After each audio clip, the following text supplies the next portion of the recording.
So here we're going to start with the jab and the cross.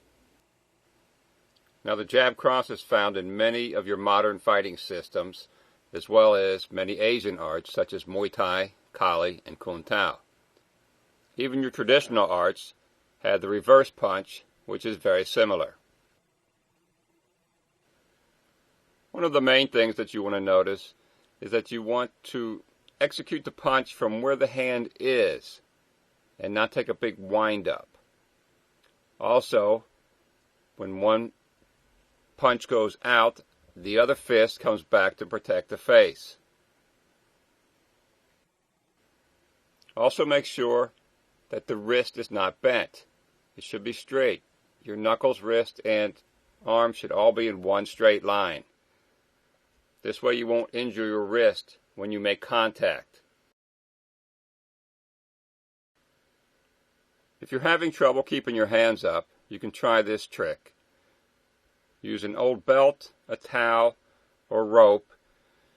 Wrap it around your hands and around your body, and as you can see, when one hand punches out, it will pull the other one back to the face.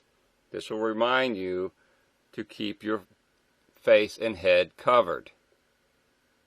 You'd be surprised how many people drop that other hand when they throw a punch, and many times they don't even realize they're doing it.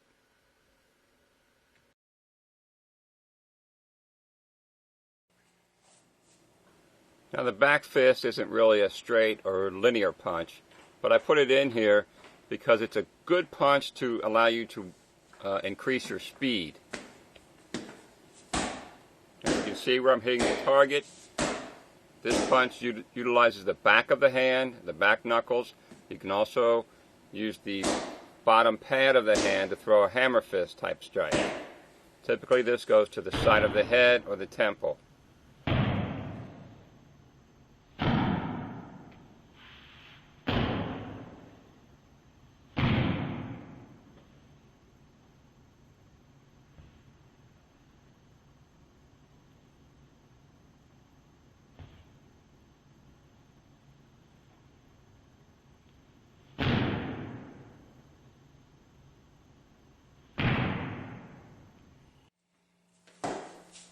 Now punching in the air is nice, but if you want to develop any kind of power at all, you need to actually strike something. If you have a partner, have him grab some focus pads and practice your punches on this. Also, as you notice, I'm not right in front of the pad. I have to step forward to reach it. This way I can work on my footwork and body movement as well.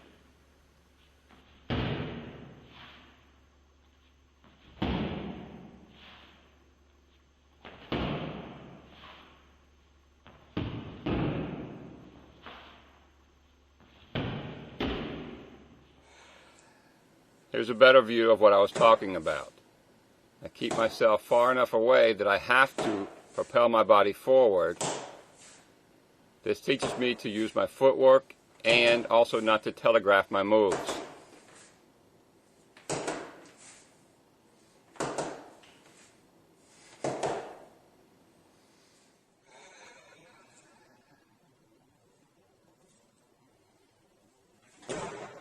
Notice that I'm not throwing a tremendous amount of combinations here. My goal is to work on my footwork and my body movement and my technique.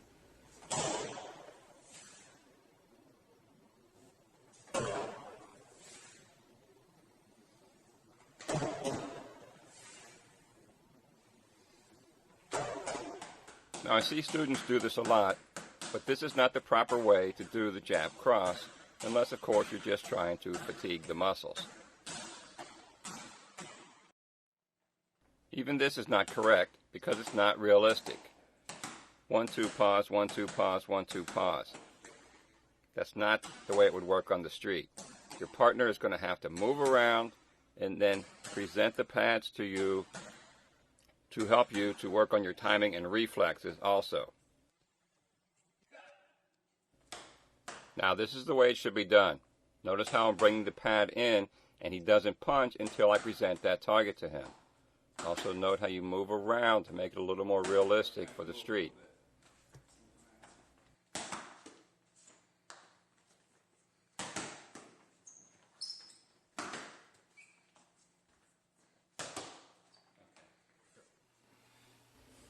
Now, if you don't have a partner, then you need to get yourself a hanging bag or one of the wave bags that you see in the background there.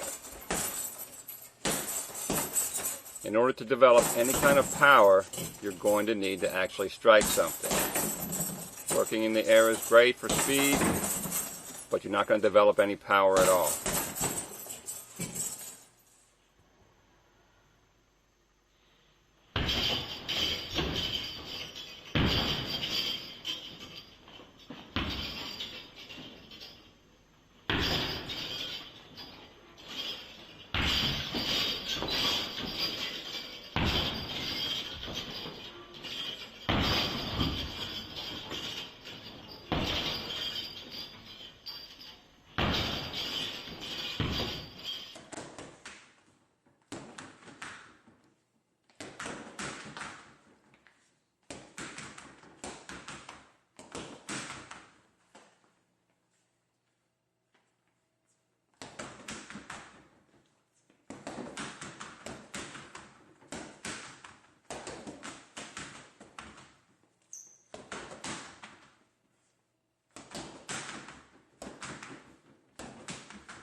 Now, if you're going to be doing a lot of bag work, I recommend that you get some gloves.